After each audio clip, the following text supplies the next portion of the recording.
很多球友可能知道我一直在找狂飙的替代品。狂飙这款套胶的优点大家都比较熟悉了，那缺点也比较明显。第一个，胶面比较容易氧化；第二个，对于膨胀油的依赖性比较强。那么有没有一款产品能够替代它呢？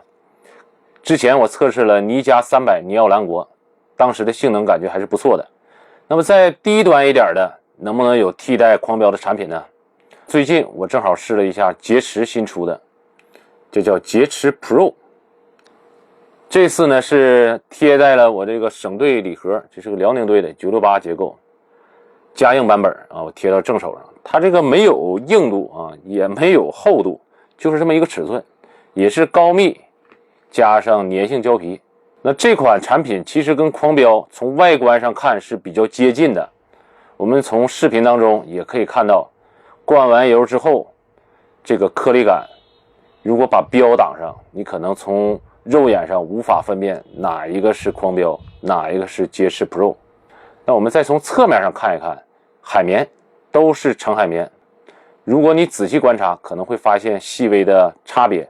大家可以看到这个尼奥成国啊，就是下边这个好像这个海绵蜂窝眼或者说这个气孔没有捷驰 Pro 的大。那么从理论上来讲，气孔大一般来说手感更加的通透，如果气孔小，手感更加的扎实。今天呢，我和小雨也简单的体验了一下，下面结合视频，我给大家讲一讲这款捷驰 Pro 的特点。我就想到哪儿说到哪儿啊，我也没有准备什么稿。从二者的这个手感上来看，在中小力量下，捷驰 Pro 确实是气孔比较大，能够反映出击球的手感比狂飙在中小力量下要更加的通透，借力感也要更好一点。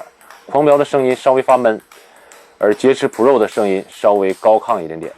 那么用手摸这个胶面，就是拿小雨这个尼奥成国来比，我摸着的粘性可能捷驰 Pro 新有关系，反正我摸起来会比尼奥成国略微粘一点点。那么从拉球这个角度来看，二者的旋转弧线都很出色。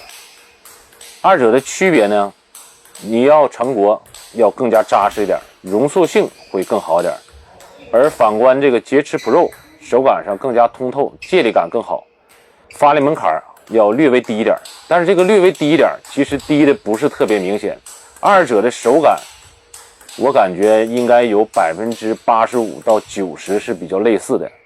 刚才讲这个外观胶面看，我觉得95%是比较类似的，海绵呢，二者可能80%是比较类似的。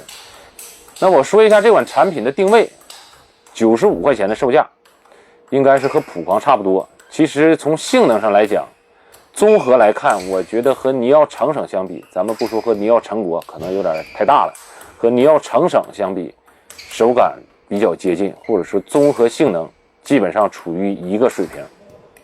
我为什么这么快就出这个视频呢？因为从狂飙到捷驰 Pro 基本上可以做到无缝衔接。